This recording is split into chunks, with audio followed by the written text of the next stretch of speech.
Hola, ¿cómo están? Qué gusto tenerlos otra vez en Mundo Salud. Yo soy Juana Ramírez y vamos hoy con la segunda parte del programa dedicado a la Sociedad Mexicana de Oncología, a sus 70 años, a su 39 Congreso Nacional y 8º Internacional.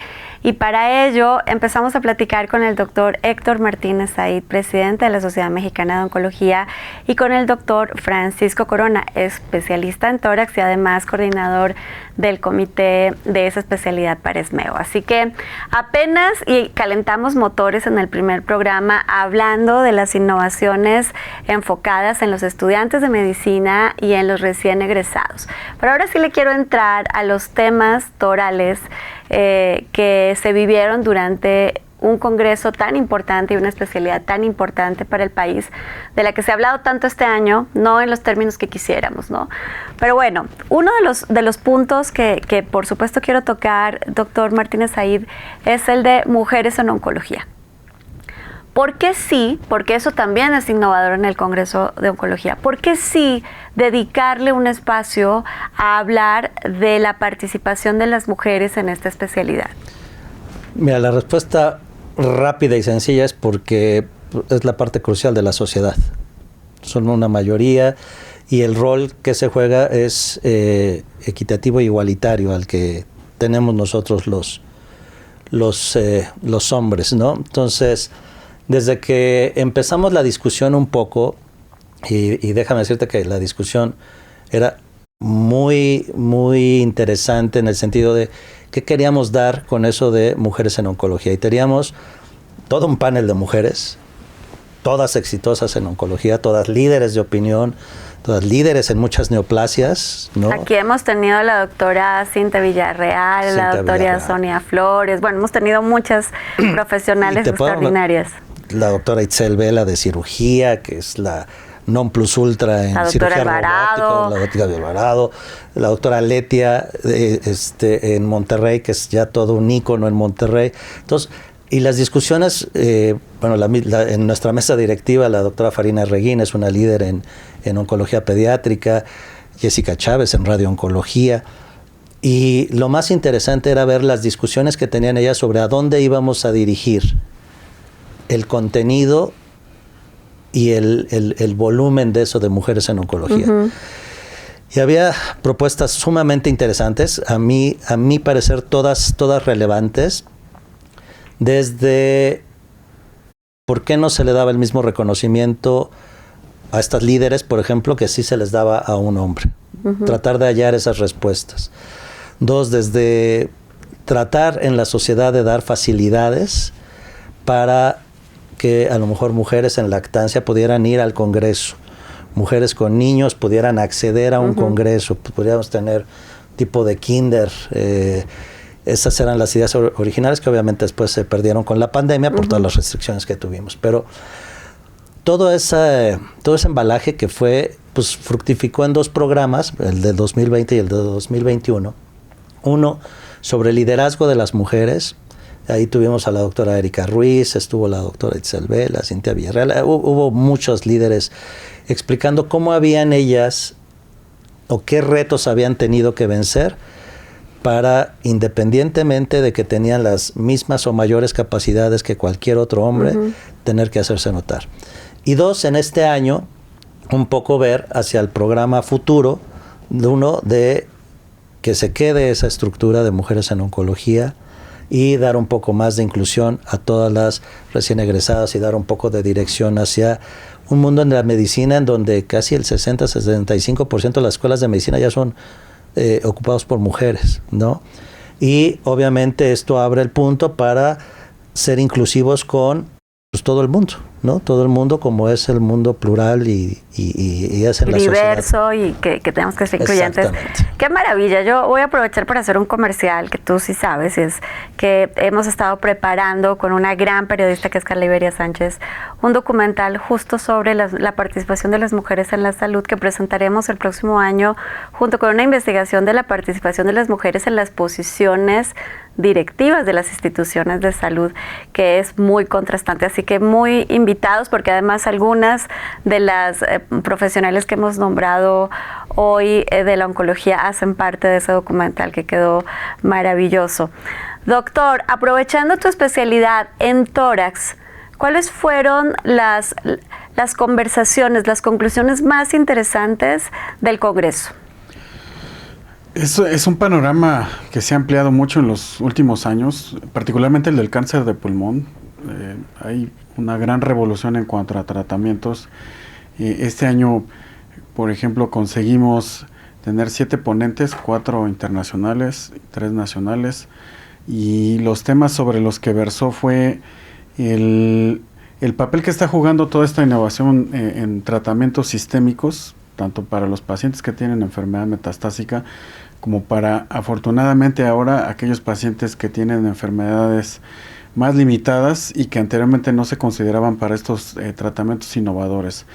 Hubo una gran interacción entre los asistentes presenciales, así como los virtuales, con un grupo de profesores, pues que cada uno son expertos en su área, ¿no? Tuvimos la fortuna de contar con profesores de MD Anderson, de Johns Hopkins, de Montefiore en Nueva York y del Clínico de Barcelona. Entonces, fue un congreso bastante plural en ese sentido, y aunque la paralela, como tú sabes, se hacen simposios pagados por la industria farmacéutica, el gran reto para nosotros fue hacer un programa lo suficientemente sólido para que fuera imparcial, muy ad hoc a lo que estábamos viviendo, y que además no fuera repetitivo con el resto de la oferta, y creo que lo conseguimos. Doctor, ¿cambia la práctica después de un congreso? Sí, justo lo que te comentaba hace ratito. Pues salen muchas publicaciones, a veces pues tú te enfocas a lo que te interesa y a lo mejor se te pierden algunas situaciones, ¿no? Cuando tienes ponentes que son líderes en ese tema en particular, la ventaja que tú tienes de escuchar a lo mejor una plática de 20, 30 minutos es que te hace la síntesis, ¿no? Y te da los puntos clave, y eso genera muchas veces que pues digas, ahora pues creo que deberíamos de hacer esto, ¿no? Entonces, creo que sí, muchos de los asistentes pues cambiamos la manera de pensar y de ver las cosas después de asistir a un congreso. Qué maravilla. Pues vamos a un corte y regresamos para seguir platicando de estas conclusiones del Congreso Nacional de Oncología.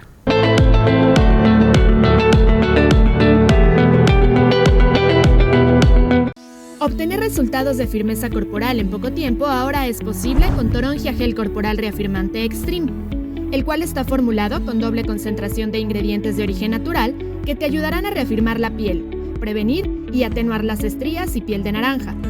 El producto es de rápida absorción, no es grasoso y no mancha la ropa. Pide tu tratamiento en mi shop y comienza a disfrutar de tu nueva piel.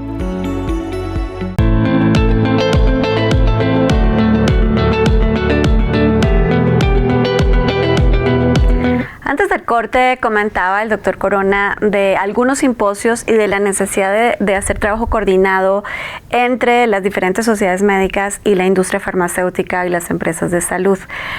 También sé, doctor Martínez Said, que fue innovador la forma en la que la sociedad interactuó no solo con las compañías farmacéuticas y de salud en este congreso, sino con las agencias que coordinan este tipo de eventos. Entonces, este es un modelo distinto.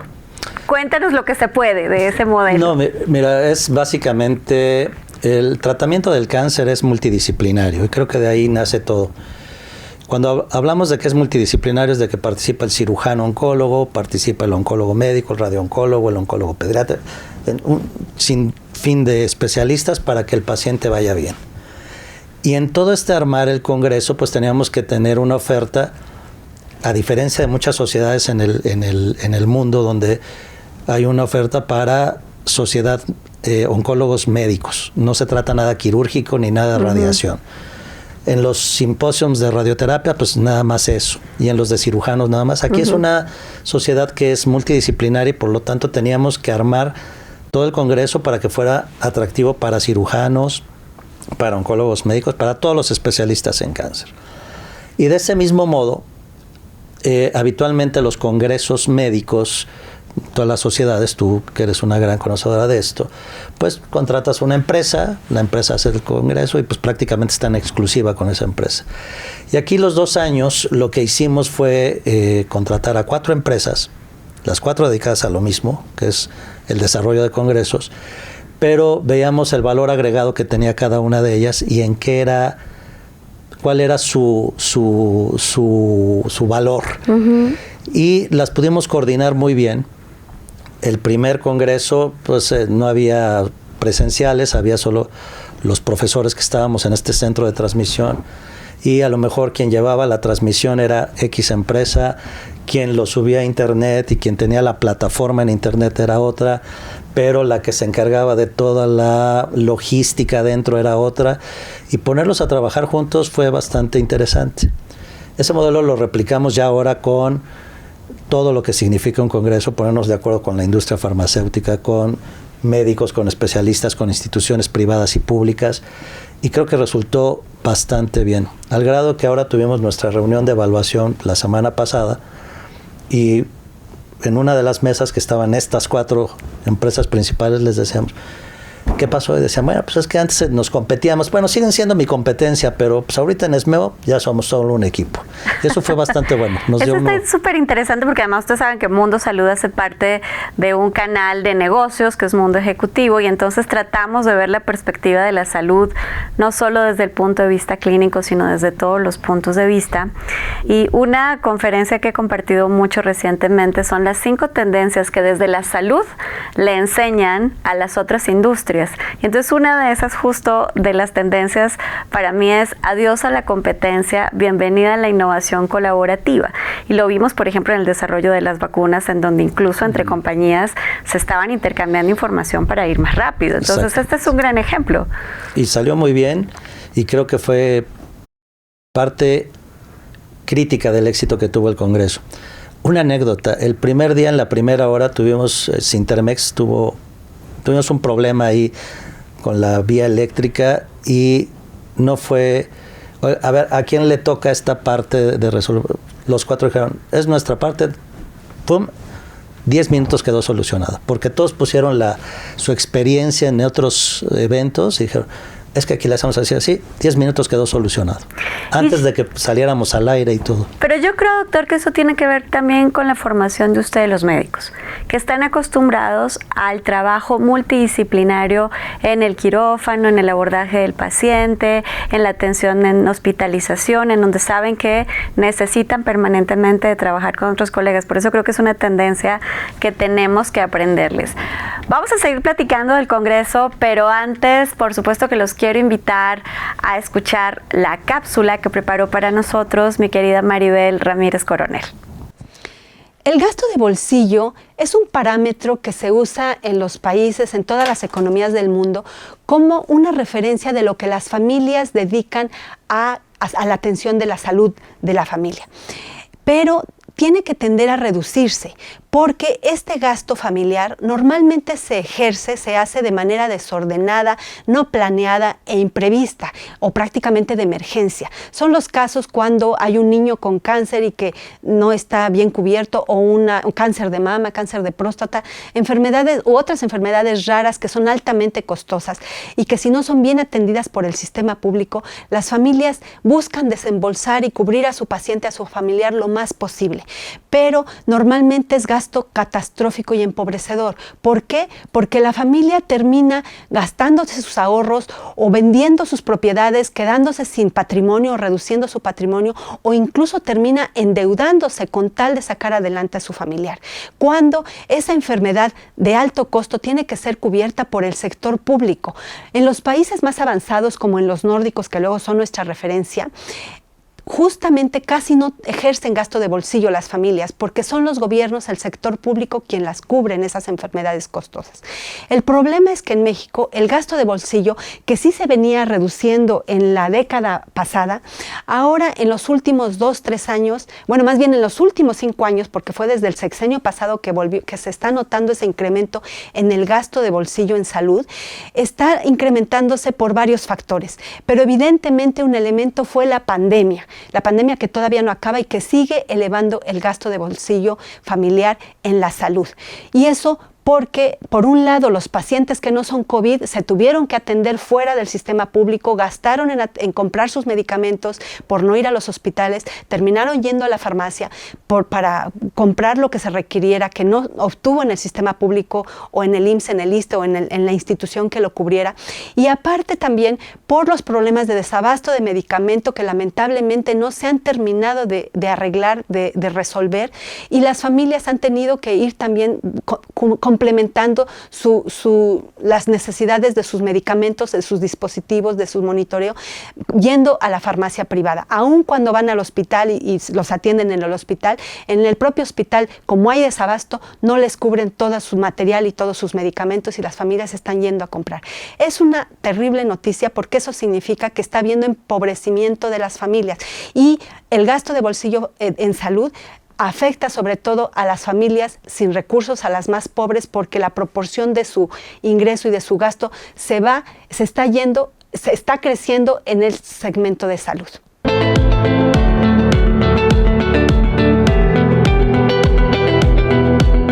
Prevé la caída del cabello con el shampoo Chili & Chili, el cual repara, fortalece e hidrata tu cabello.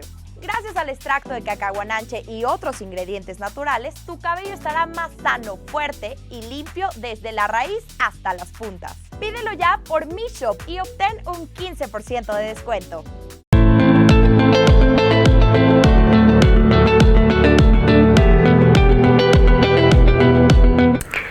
Pues yo le agradezco muchísimo al doctor Héctor Martínez Saída, al doctor Francisco Corona, que me los robé de sus respectivos hospitales para dedicarle 2 programas a algo que me parecía muy relevante, el 39º Congreso Nacional de Oncología y el 8º Congreso Internacional de Oncología, organizado por la Sociedad Mexicana de Oncología el pasado octubre en el mes de Monterrey, y hemos tocado diversos temas que nos demuestran la capacidad de innovación, de trabajo en equipo, de colaboración, de pensar en los diferentes actores de la salud y cómo desde una sociedad se pueden desarrollar tantas aportaciones para la salud. Y ya llegando al final de estos 2 programas dedicados al Congreso, y muchas gracias a los 2 por su tiempo. Doctor, ¿qué viene para la sociedad? Sé que tu periodo como presidente de la sociedad termina con este congreso. ¿Quién viene? ¿Cómo está conformada la mesa directiva? Mira, el próximo presidente es el doctor Fernando Aldaco. Él es oncólogo médico y ha estado sumamente involucrado en el desarrollo de estos 2 años como vicepresidente. La mesa directiva se elige en asamblea el próximo enero. Entonces, hasta entonces quedará formada, pero siempre hay el cuidado de tener la representación de todas las instituciones públicas, líderes en oncología. También se tiene el cuidado de que haya una representación de toda la República. La equidad de género es muy importante, entonces, por ejemplo, en esta mesa directiva estamos prácticamente mitad y mitad, hombres y la mujeres. Sociedad Mexicana de Oncología, ¿cuántas presidentas ha tenido? Fíjate que ahora que cumplimos el 70 aniversario y estamos haciendo el recuento, contamos alrededor de 4 de 50 y tantos presidentes. Obviamente, en los primeros años era abrumador, que era solo hombre, y la doctora Laguna, que fue la primera mujer. Después tuvo la doctora Laura Torresillas, todo un sinfín de médicos, y ahora ya próximamente, no quiero revelar, pero va a haber ya más posiciones de dirección de mujeres. Qué maravilla, entonces, pues a mí eso me encanta. Pues bueno, desde aquí un saludo al nuevo presidente de la Sociedad Mexicana de Oncología. El doctor Aldaco va a estar encantado de dar todo su conocimiento y todo su empeño en esta sociedad. Aquí lo tendremos, y también un saludo para toda la gente que hace parte del ISSSTE. Doctor, conclusiones del Congreso, ¿qué te llevas? Mira, del Congreso y de los 2 años que el doctor Martínez me permitió colaborar con esta parte del cáncer torácico, que se está reforzando la pluralidad dentro de la Sociedad Mexicana de Oncología. Creo que un ejemplo es justo la posición que yo ocupo ahora tradicionalmente de un oncólogo médico, porque pues el cáncer de pulmón hasta hace poquito pues era solo quimioterapia, terapia blanco y demás, ¿no? Y se ha logrado conjuntar un equipo de diversos especialistas que pues buscamos pues proveer de pues actividades de investigación y académicas a los asociados. Y ojalá que, no ojalá, estoy seguro que la colaboración que se ha logrado con diferentes instituciones, ahora también en esta parte de tórax colaboramos con otras sociedades como la Sociedad Mexicana de Neumología y Cirugía de Tórax, que pues tiene neumólogos y cirujanos de tórax que también tienen que ver con el cáncer de pulmón, y hemos logrado colaborar en eventos académicos simultáneos con ellos gracias a la apertura que ha tenido la ESMEO, y estoy seguro que estas colaboraciones, estas innovaciones pues son el inicio de una nueva Sociedad Mexicana de Oncología. ¿Cómo ven la oncología en el país? Y saben perfecto cuáles son los temas que nos han dolido durante estos 2 años de pandemia y durante estos 3 años de administración pública. ¿Cómo ven la oncología? Mira, yo con lo que me quedo es que somos una comunidad muy fuerte. Los oncólogos en México, y estoy hablando de todos los especialistas en oncología, creo que somos una comunidad muy fuerte. Somos una comunidad muy resiliente en el sentido de que pues buscamos adaptarnos. Sabemos que hay necesidades, sabemos que hay muchísimas áreas de oportunidad, pero pues lo que yo vi en el Congreso y lo que puedo pues ver de mis compañeros es finalmente que pues nos toca adaptarnos y nos toca pues pujar para adelante para el bienestar de nuestros pacientes. Héctor.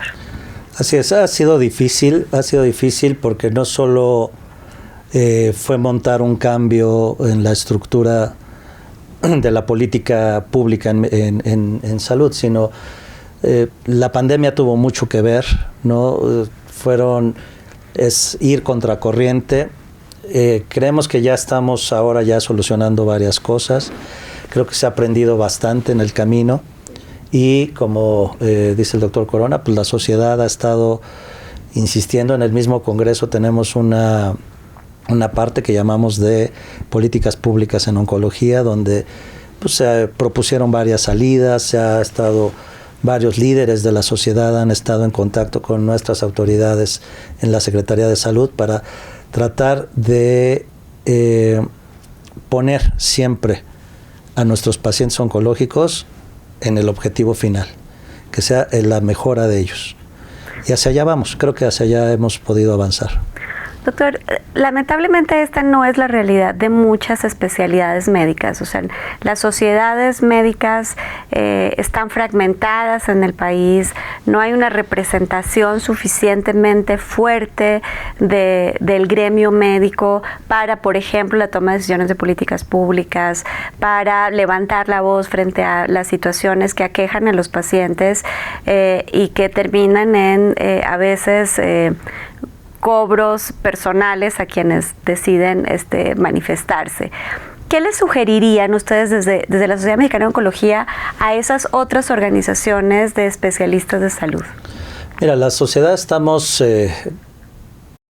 para ciertos objetivos, que es obviamente cierta actitud gremial, educación médica continua, pero cuando podemos discutir entre nosotros con base en datos científicos, con base en resultados, no importa la orientación política que tú le puedas dar, siempre esos datos te van a centrar, te van a poner en el centro y te van a dar la salida más acorde para poder solucionar cierto problema.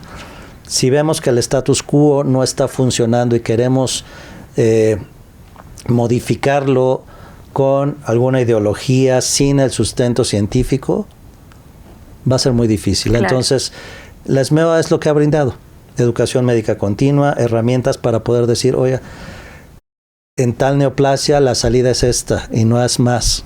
No hay más que hacer, más que incluirla, y hay que darle los medicamentos a los pacientes, hay que hacerlos con acceso, ¿no?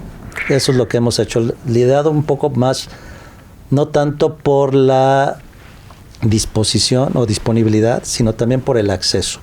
Así es. De repente se nos olvida un poco que cáncer, por ejemplo, solo cubríamos el 42% del cáncer nacional en el Seguro Popular.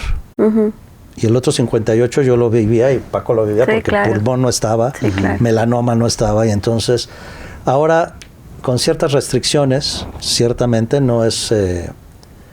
o con muchas restricciones, pero ya estos pacientes pueden tener acceso a inmunoterapia, terapias blanco. Entonces, creo que hay que ponerlo en el justo medio de a dónde hemos podido avanzar, qué hemos perdido, qué hemos desechado que servía, y poner en el centro la evidencia científica. Paciente. Y al paciente. Pues bueno, yo creo que hay mucho escrito, que en el sentido en que tú lo platicas, no tanto en la realidad, ¿no? Entonces habría que seguir empujando para que sí pase lo que dicen que le tiene que pasar a los pacientes. Doctor Francisco Corona, le agradezco muchísimo el tiempo. Esta es su casa, espero que regrese para que platiquemos de cáncer de pulmón y nos cuente de esos avances, de esas cosas que la gente tiene que hacer para cuidarse. Doctor Héctor Martínez Said, te quiero felicitar por estos 2 años de presidencia de la Sociedad Mexicana de Oncología, por tu liderazgo, por tu innovación, en buena hora y mucho éxito. Muchas gracias. Y a ustedes muchísimas gracias. Cuídense, por favor. Seguimos en pandemia. Usen cubreboca, vacúnense y nos vemos aquí la próxima semana.